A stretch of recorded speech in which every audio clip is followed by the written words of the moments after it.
Sebagai upaya menurunkan angka pengangguran, pemerintah Kota Palembang membuka kegiatan Job Fair tahun 2024. Dalam Job Fair tersebut diikuti sekitar 40 perusahaan dengan rincian 3.000 lowongan kerja.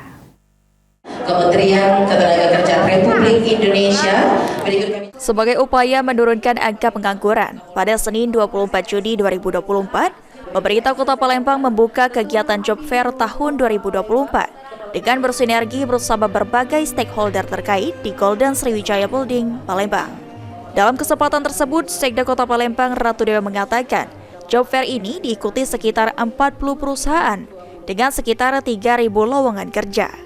Kegiatan ini bertujuan menurunkan angka pengangguran di Palembang yang sebelumnya di angka 0,71%.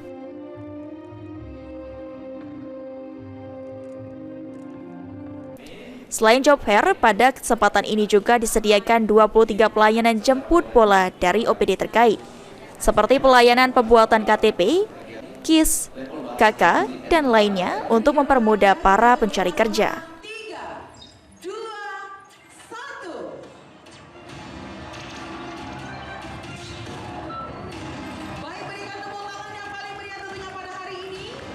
Hari ini kita adakan acara pembukaan Job Fair dengan target 40 perusahaan lebih, dengan pencari kerja ditargetkan 3.000-an. Mudah-mudahan ini bisa lebih. Kita ingin terus menurunkan angka pengangguran di Kota Palembang yang sebelumnya di angka 0,71%. Dan jujur saya berikan apresiasi dengan Disnaker terus mengupayakan dan juga kerjasama dengan negara-negara lain seperti Jepang, Australia, dan Korea demi untuk terus menekan angka pengangguran di Kota Palembang. Sementara itu, Kepala Disnaker Kota Palembang Redian Fedi Umrin menyampaikan, pada Job Fair ini disiapkan lowongan kerja maksimal 3.450, mengingat hanya 50% pencari kerja terserap pada Job Fair tahun 2023 lalu. Pada tahun ini, Disnaker Palembang bekerja sama dengan perguruan tinggi untuk memberikan pembekalan kerja agar para pencari kerja memenuhi kriteria perusahaan. Kalau orang itu maksimal hari ini 3.450. Tapi memang kadang-kadang seperti kami sampaikan tadi, sumber daya yang mendaftar itu tidak memenuhi kriteria dari perusahaan.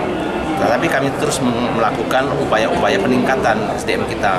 Kami melakukan kerjasama juga dengan perguruan tinggi agar membekali mereka bukan cuma dari bidang pendidikan, tapi juga mereka kita berikan pelatihan. Kami juga ada pelatihan di tempat kami di Disnaker Kota Palembang. Sadi Pratama, PAL TV.